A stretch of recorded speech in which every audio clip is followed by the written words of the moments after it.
Yeah, welcome Dan. Howdy. Welcome to the show. This is Songwriters Guild Live. We've got Dan Tuffy on the show. He's just brought out an album in April, Letters There of it Gold. is. Look, There you go. it's That's got the one. reflections on it. Yeah, It's a little bit of reflections. Can you put it a little bit closer to the camera? yeah. I've got Oh, but mid, there's yeah, some- like that. my windows. There it is. There you go. Yeah. Letters of Gold, Dan Tuffy. Yeah, it's brilliant. Okay, we're going to talk all about that and what COVID-19 did to his release schedule. And Are we going to but go down let's that road? well, I mean, let's first just play a song. We may as well. Yeah, sure. What do you so want to play for us? I'm going to sing a song off this record. Songs from Songs Dan. from Dan. Yeah. And that I released this about 3 or 4 years ago now. It's called Stony Cold Heart. All right. I'm playing it on my old a Dutch-made guitar row. It was built in the Netherlands in the 70s, and it's a copy of a Django Reinhardt gypsy guitar. It's not a real one, and I've tuned it down four whole tones down to B, and it's the only tuning that it sounds good in. And it doesn't just sound good in this tuning; it sounds unreal in this tuning. I love it. So it's one of those songs that just emerged from the instrument that you're playing.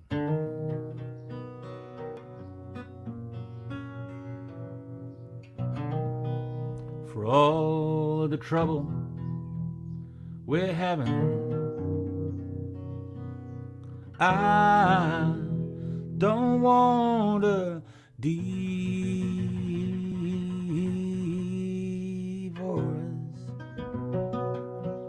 When I told you I was leaving, I regretted it the minute those words fell from my lips. Yeah. And I don't wanna end up with a stony cold heart, like some of them couples that we know. If love is the wisdom of the fool, well then I'm still a fool for you.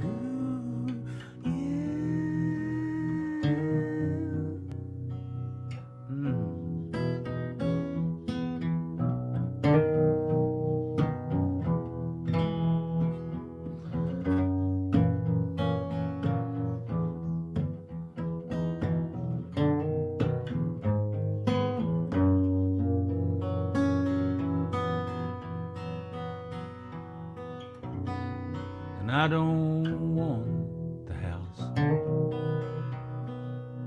I don't want the furniture.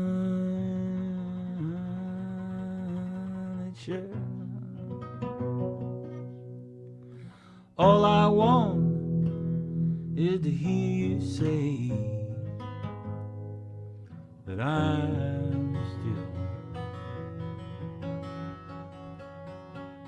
still a fool for you.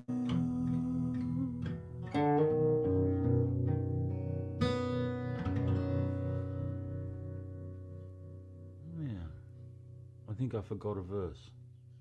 That's all right. It's just the same old stuff coming back in the last verse. Yeah. Yeah, it's Same Heartbreak.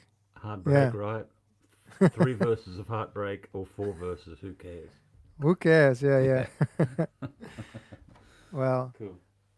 hey, so Letters of Gold. Mm-hmm. It's a new album. I listened to it Yeah. in the That's car. very nice of you.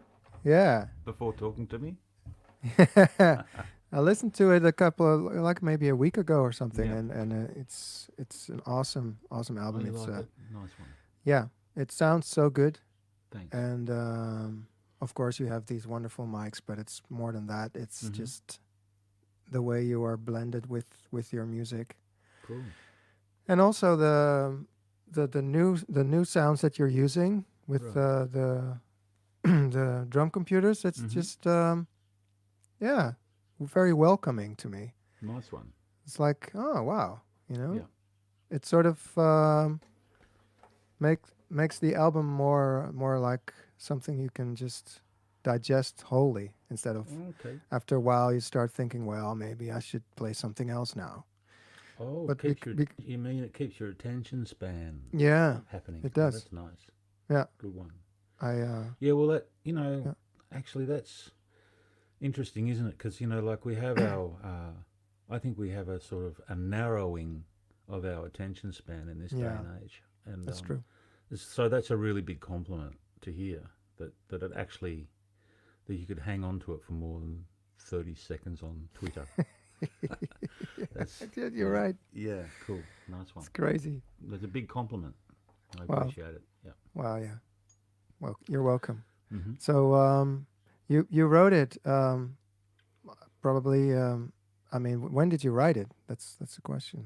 Did you write it like in years or was No, it? you know what? I didn't really set out to write an album. Hmm, A lot of the songs. Let me see. Hmm. One of the songs, for example, on this record is about 20 years old that I never got oh yeah. around to recording. Mm-hmm. Um, so, like after I finished my last record in 2000, and I think I finished that in what was that 2016, 17. I just embarked on a kind of a pathway of like let's just keep recording. Like whenever something came up, let's just keep recording. And I did lots of sessions with lots of different people, and then um, and I also was in Australia quite a lot, and every time I went back there, I tried to do a session with Matt Walker, who I've made a lot of music with, who plays guitar all over this album and played guitar on my first solo album as well. Okay. And I just, the mindset was like, I'm not making an album. That was the mindset. The mindset was I'm just recording stuff, and then um, like the idea of making an album was secondary. And then Yeah. when I had quite a lot of material. Then I kind of like went through it and what of this of the last 3 years of this process actually works together and sounds like one thing, and that's kind of what I did. And Mm-hmm. that's those. So I've actually from the last 3 or 4 years of recording, I've maybe recorded 16, 17 songs, but these 8 kind of worked together. Yeah, yeah. So it's not on purpose. You didn't do it on purpose that they work Of together. course, I But wanted to make an album eventually, yeah, right? in the I end, wanted yeah. to, but the approach was not like I am making an album now. Mm-hmm. It wasn't like that. Yeah. Oh, good. And I got a lot of help from some old colleagues, or Matt, for example. But like, really, more importantly, was the work that a guy I used to play in a band with called Michael Turner. From the band was called the Wild Pumpkins at Midnight. We were together in a band for 14 years, and I started sending files to him just because part of the process was like collaborating with different people, and Hmm.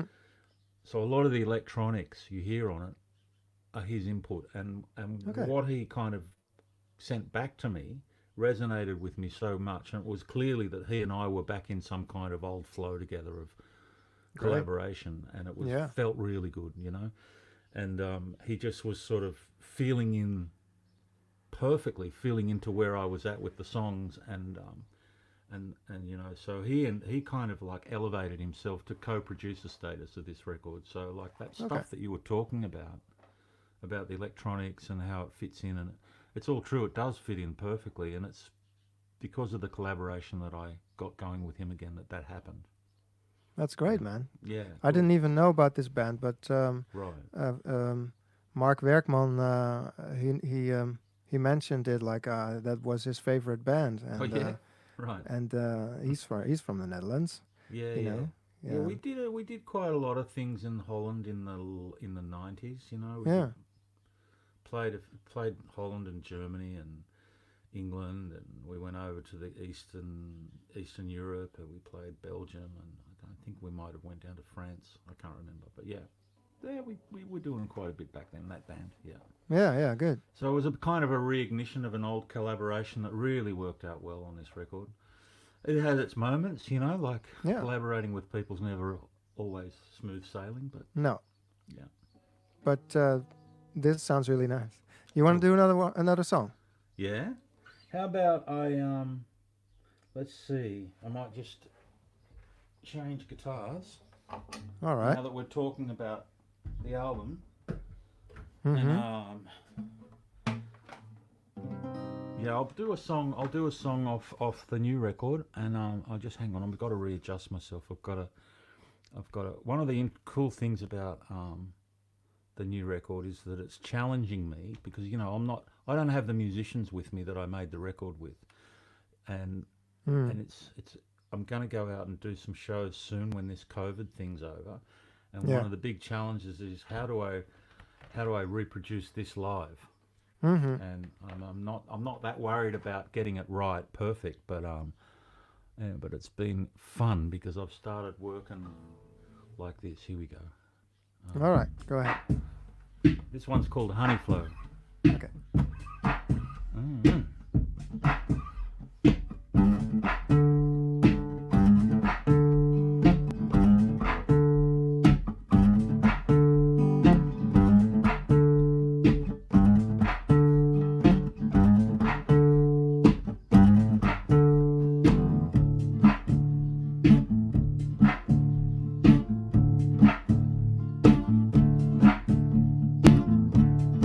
Out to the shed, set our microphones.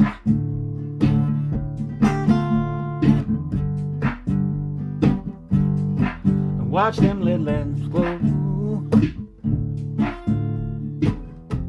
And get yourself a honey flow.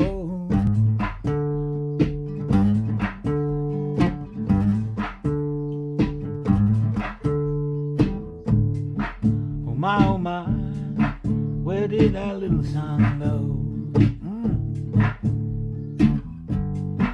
Don't stand there waving from the shore, get in the boat and roll. Yeah. Get yourself a honey flow.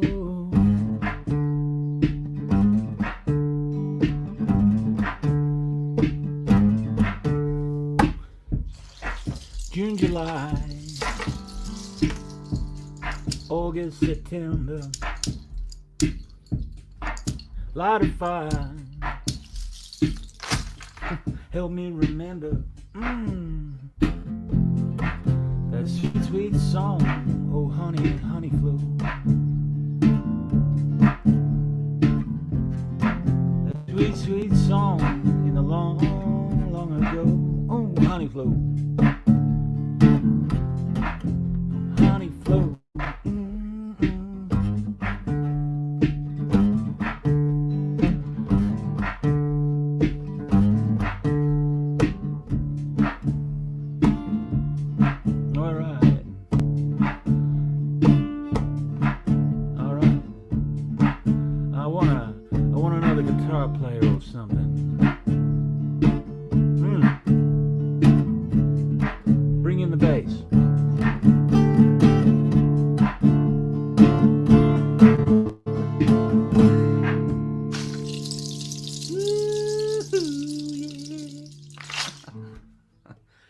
Yeah, great.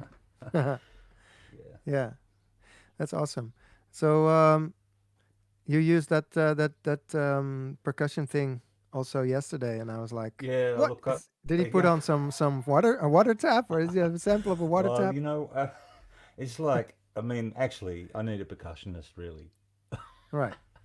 I mean, you know, you can't sort of keep that groove going on the guitar and then just stop it and pick those shells up and shake them. But well, it worked. It worked. Why not? You know.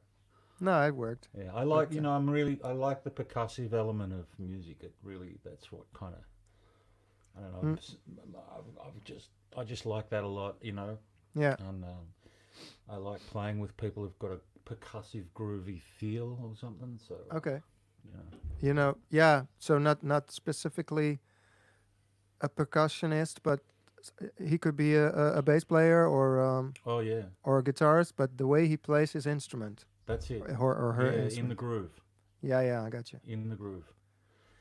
Yeah, In the that's groove. And I mean the TR-08, this Roland drum machine that I've got, hmm, it has its limitations, of course, like because it's machine-like and everything. And I don't overuse it. I try to use it like if I'm doing a live show, it'll be like through 2 or 3 songs in the set. I'll use it. The one thing I really, really like about it is the hand claps. all right.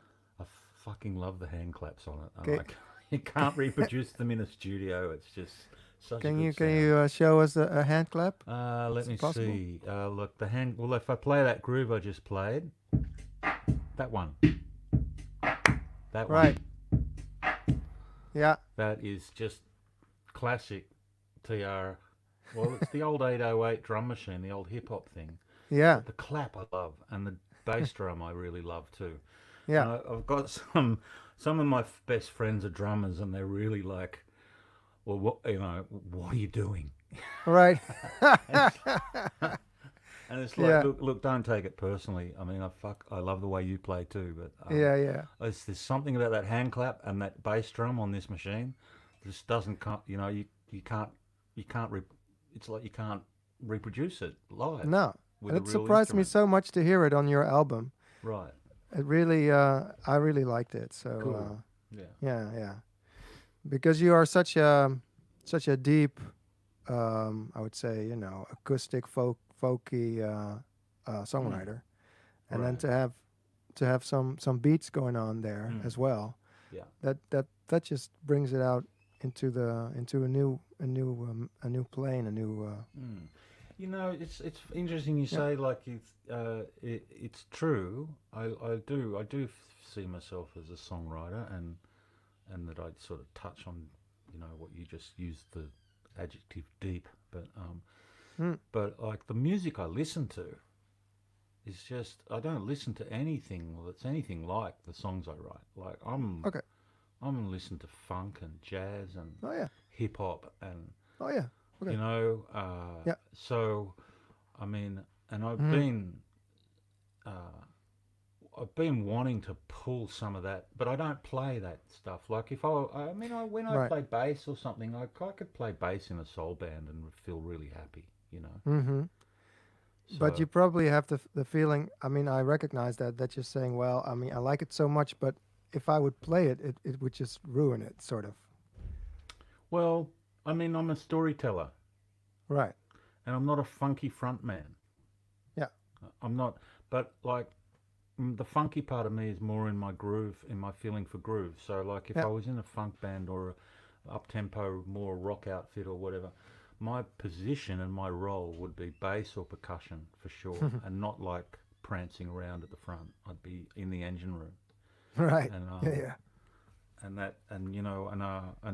I feel like by bringing the stuff, the elements, the electronics and the beats and the percussion into my music, that I'm sort of doing myself a bit of justice. Like that I'm not just Yeah. going Yeah. fuck that.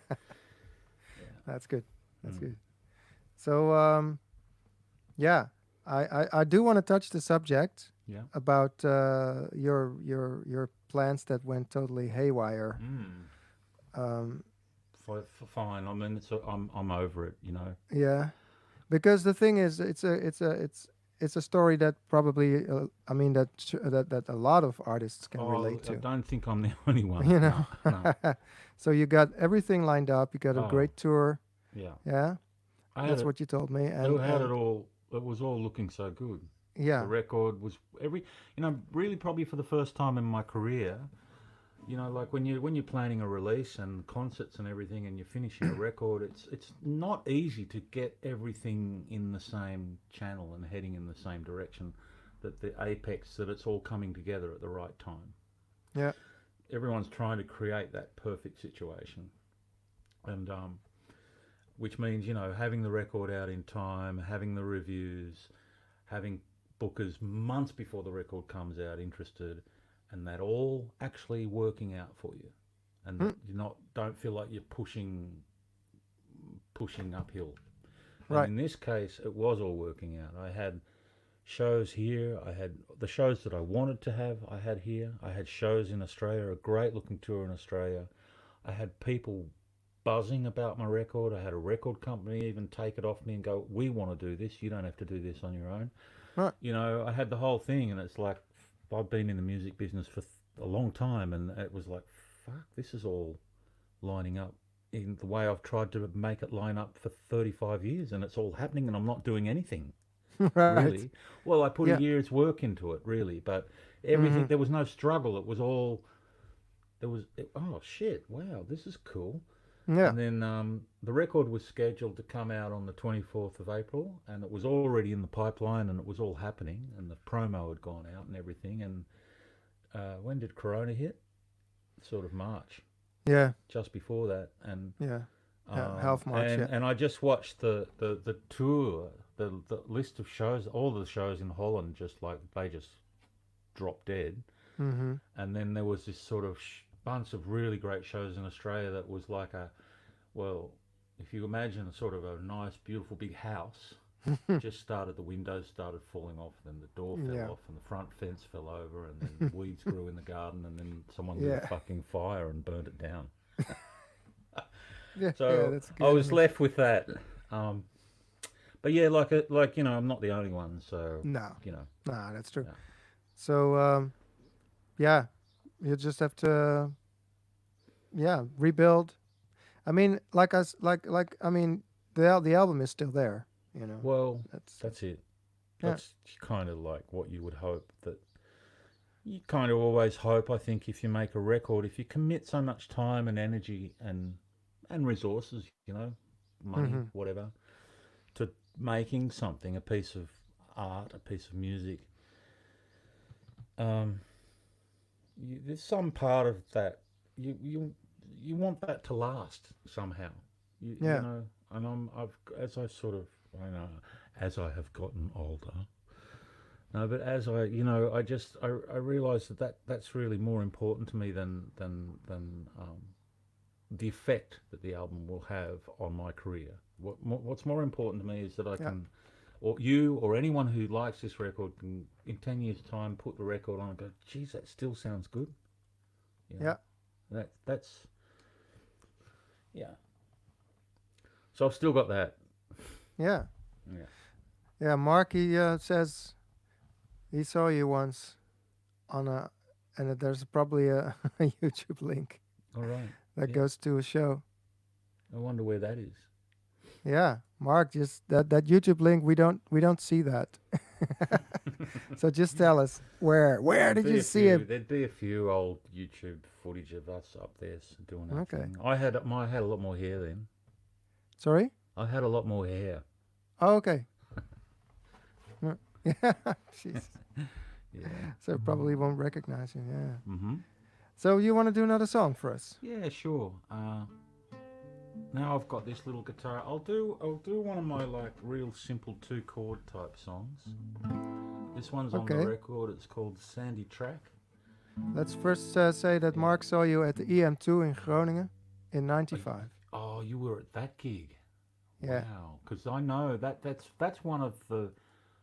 Yeah. Okay. So that gig was filmed, and we do have the old band has footage of that gig on there, and I kind of remember that being a kind of unattended show, like not You that mean many people in. not many people? Oh yeah.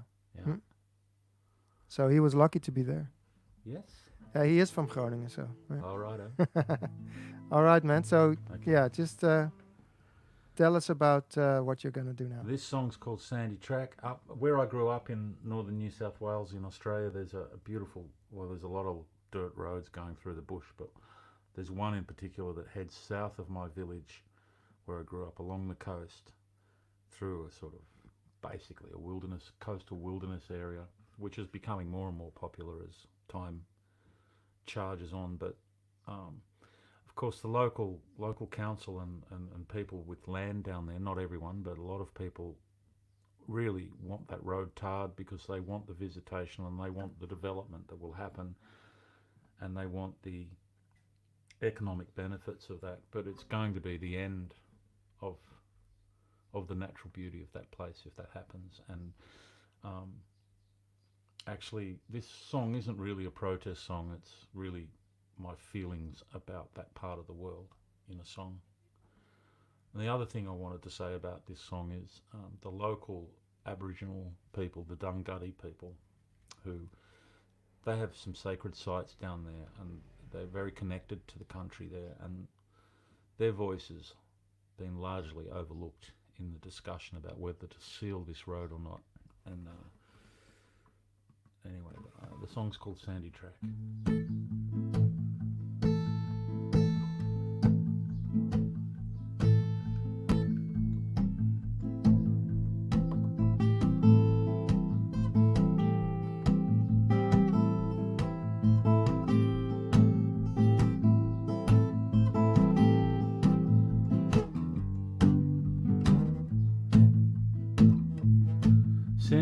Sandy track, sun is shining through a crack, yeah, burning holes on my back.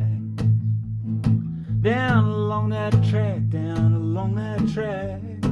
that sandy track. Diamond python in the rafters, cabin filling with blue smoke. See them shadows growing longer, see them growing on the road, down along that track, that sandy track.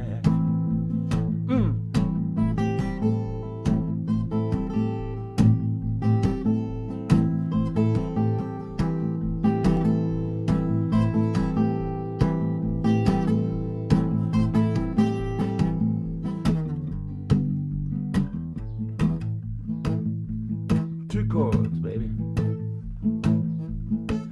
And wherever my life takes me, wherever I might go, I always have you with me. And sister, don't you know, down along that track, that sandy track, here lies Angel and Jack, brother Kyle and Zach. Sun's still burning holes in my back. Down along that track, that sandy track.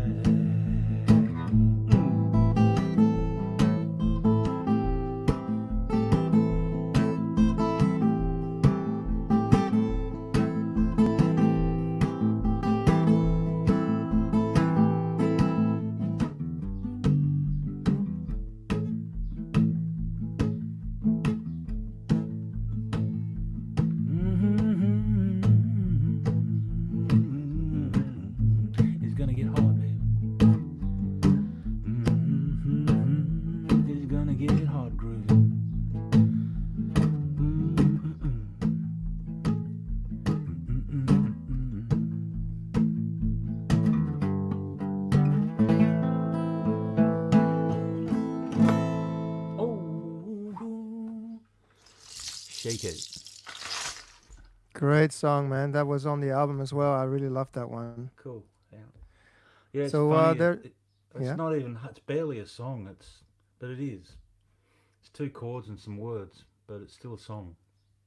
Yeah, it sure is Yeah. a song. It's also Yeah. the way you play it. Mm. You know, you start playing with your thumb and the fingers, and it's almost like there's two instruments. You know, there's like this it's a it's a groove. sound. Yeah, It's a groove. yeah, it's I a had real the groove. groove. I had the groove for years, and I was like, how? What is that? And then you can put a lot of pressure on yourself, thinking, I've got to turn that into a song. And I thought, well, the groove is the song. Mm-hmm. You just make it the groove, and then sing along with the groove, and then and add a few things, and that's enough. Yeah. The simplicity of that. Yeah, it has to do with timing as well. If you can, you're a good timer with your vocals. So the groove is phrasing, important. But yeah. then if you don't time with the groove, then it's nothing Yeah. there. Yeah. So it just all works out. No. So let me show you something that somebody says, I have to tell, that's a record company. It's called Yeah. CRS, Continental Record Services. Yeah. Well, They have they've actually something. released this. They've released this record, Oh, okay. Yeah. and they also were involved in the release of my last record. So, yep, I've worked with them for a long time. I run, we're looking over that thing. Yeah. Yeah. I also run my own label, and I've released other records where they've distributed my stuff, but these last two records of mine, they've actually licensed them off me. Okay. Yeah. Yeah. And so you're going to be on July the 5th. You're going to be at Blue Room Sessions. Is that That's like right. an online concert? Or what No, is that? that's a real live one. A So real that's- one, yeah. Yeah, that's like one of these. Things are opening up slightly. Yeah, and, that's true. Like for example, this Saturday I'm playing in Enschede at a place called Tank Station. Tank Station, yeah. Right, and it's one of those 1.5 meter concerts and maximum 30 people. And on July the 5th, the Blue Room Sessions in Den Bosch, that's the same sort of thing. And I think I think I'm playing twice or three times. Yeah. Twice, I believe. And down there, I have some musicians with me. I've got Madelif and Vlyman on the bass, who also played bass on this record. Okay. And I've got a fella from Utrecht called Stefan Wolfs. Great guitar player, pedal steel player. Plays with Judy Blank. Oh, yeah, Judy Blank, yeah. Right, Country, and I think a rising country star. yeah. Yeah. And he's also played with a few other people, I think, and he also he shares a studio with that band from Utrecht called the Rock Band, the Wolf. The Wolf. Yeah. Maybe. But I anyway, don't know. it doesn't matter. Great musicians, both of Yeah, them, and good. they've got the groove. Yeah, that's okay. They've got the groove, man, and that's why I play with them. Yeah, that's good. Yeah. All right, man. So those are your plans. You're starting to play again. So probably a couple of those tour dates are still there. I mean, tentatively. These ones fell away, and then were rebooked, and then Right. I've also got a couple of rebookings in October. Yeah. In October, and I'm hoping a few more start coming in after the summer. But I'm playing in Amsterdam in October at the Rode Bioscoop. Nice place. Great place. Yeah, I love that. And I'm also playing at Burger Race House in Deventer in October. They're In the shows big that hall? No, I don't think so. In the It'll be cafe? more- it'll Probably be in the cafe. More in the front. I like that actually a bit more. Yeah. I have to say. Yeah. Played there once with Davey Lawson. That's great. It's cool. Yeah. I love that place. Yeah. And speaking of Davey Lawson, Right. I've just had contact with him because he released 3 records on my label in the way back when 10 years ago. But he's just sent me some new recordings. Okay. Yeah, really cool. Yeah. He wants me to mix them. He sent me the loose tracks. So he's been recording himself. Oh, this is Or stuff he somebody. recorded in Glasgow in 2013 or 14, and then he had kids and dropped it. And Yep. didn't know if he really liked the recordings, and he's sort of rediscovered them and has sent them to me, and I love them. I think they sound fantastic. So I might New mix songs. them. I might mix them for him and help him get them out. And they're new songs. Well, new as in I mean, we've never heard them. Unreleased, yeah. Yeah. Oh, great. Yeah. Oh, I'm looking forward to that. Yeah. We'll see. I don't know. If it's too much work for me to mix it, I might say, Davey, go and get it mixed somewhere else, pal. But bring them back. Yeah. Yeah. You want to do another song? I think it's probably a good idea, right? Yeah. Get this old guitar out. We've been talking so much. I think this is the third song, right? Is it really? No, it's the fourth, Really? isn't it? Can the people Mark? How many did he play? No, I've played 3. You played 3. Yeah. So that's good because that fits with the time Perfect. that we've been streaming. So Yeah. So this is I'm gonna gonna be try your s- last song. Yeah, look, I was gonna play something on this, but actually I'm gonna do an experiment. Mm-hmm. I'm gonna play one off my new record Yeah. with a drum machine beat, which is on the record. The drum machine beat's not on the record, but I've just been mucking around with my 808 this morning. Ah, I so found a beat that might work, and you so on on the record, the groove is very solid on the record. It's the song called "Can't Contain My Feeling," and the groove is with bass and guitar and a bit of kick drum. yeah. And to really play it and have a groove going, I really need at least a bass player with me, which I do have, and it really rocks when we play together, Madeleine and I, or Judith and I, or whoever is playing. But sometimes I'm thinking I'm going to probably end up going out and doing some solo shows because there's just no money in these lowly populated gigs. Story of my life. And even now it's even worse now. Eh? Right, but I'm used to the lowly populated gigs, so that's cool. Yeah. But yeah, so I've just been mucking around this morning with this song on this groove setting. All right. And it's a what do you call that? It's a premiere. Okay. That's I mean, great. Yeah. So Yeah. hey, thanks so much for having me, Ro. Is this where we say goodbye and sayonara and all of that, or do you come back no. after the song? After the song. Yeah, for All sure. right. Yeah, man. So I'm a little bit agitado about doing the song like this because I've never done it like this before, but let's try. The song's called, it's called "Can't Contain My Feeling."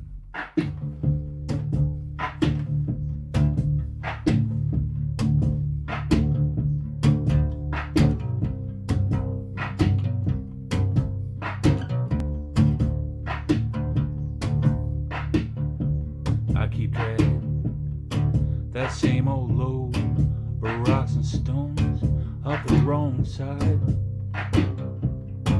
of the hill. I tell myself I'm easier on my own.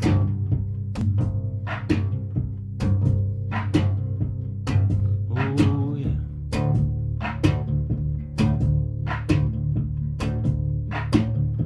I can't contain my feelings.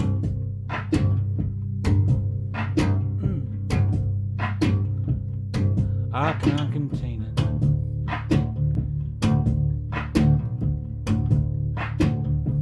I can't contain my feeling.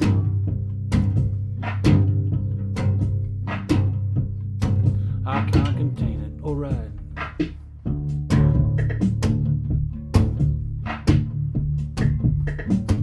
Snow fell in daylight. My eyelids flooded. I heard a rooster crow.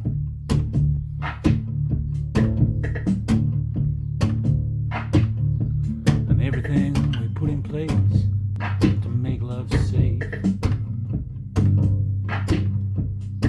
vanishes like that lazy snow.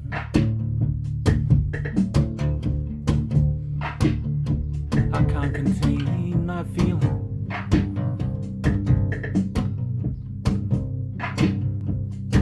I can't contain it.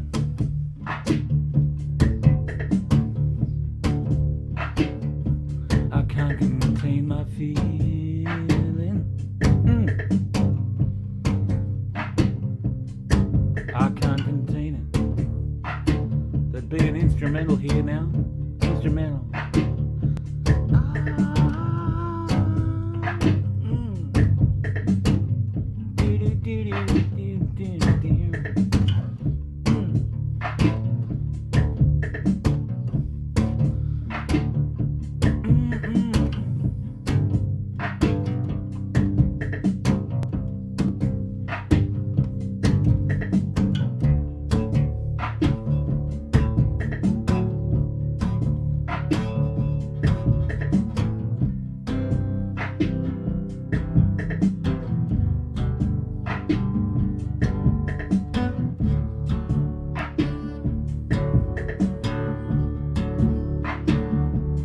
Take that step. Lose yourself. Take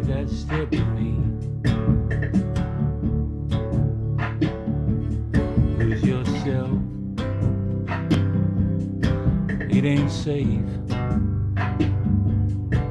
but it's what we need.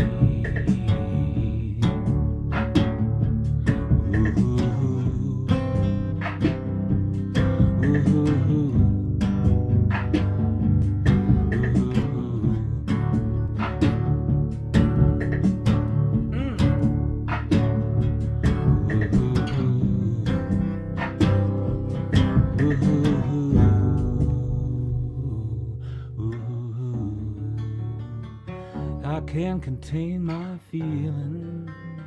I can't contain it. I can't contain my feeling. Ooh, yeah. Well, I don't know about that. Woo! Woo! Nice. So yeah, this is that what was Mark the- says. Woo, 808 see? rocks, man. So he likes it. Yeah, I was a little bit, what is this?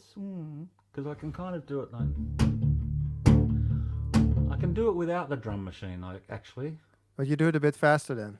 Is that what think you're saying? so. I think I've got Yeah. the tempo wrong on the old TR-08. I don't know, because I think on the album it is the version that you just did. A bit slower. Yeah, I really like that actually. Cool. Yeah. Yeah. It's the first song on the album, isn't it? It's the first song on the album. It is. Man, that first song. That's it. I turned. I mean, I started the album and I was like, "What the hell is this?" You know. Yeah. Yeah. That song really drew me in completely. Yeah. It's So, it's like it's a 2-chord thing. It's one of those 2-chord things. Yeah. Again. But so emotional, They're right. the way you Okay. sing it. Yeah, that's Thanks. really worked for me. Well, that's right. Like even 1 chord works if the emotional content Yeah. is, That's true. if you're singing from that place. I think that's the place that resonates with listeners. Anyone, any voice. Yeah. It's not about good voice, bad voice, but any voice that's sort of connected to that place is going to resonate. Yeah, for sure. Yeah. You know that. Yeah. You do it. Well, yeah, thank you. Yeah. Yeah. Yeah, so thanks a lot again, Dan, for being on this show. I want to wish you all the best with the tour. Great. And if there's It's not a anything tour yet. No, not yet, but No. yeah. If there's anything we can do together, help each other out with something, Sure. just let me know. All right, mate. And well, I want to thank everybody watching. It's been it's really important to I would say to help out artists right now. So go to a show in Den Bosch or in Enschede or in Amsterdam, and support the artists. Yeah. On your road, great little initiative. This stuff that you're doing with the Songwriters Guild and your little open mic sessions on Tuesday nights. Really Thank cool. you. Yeah. Yeah. Hope to see you again one time. Sure, mate. All right. Bye bye, Alrighty. everybody. Ciao.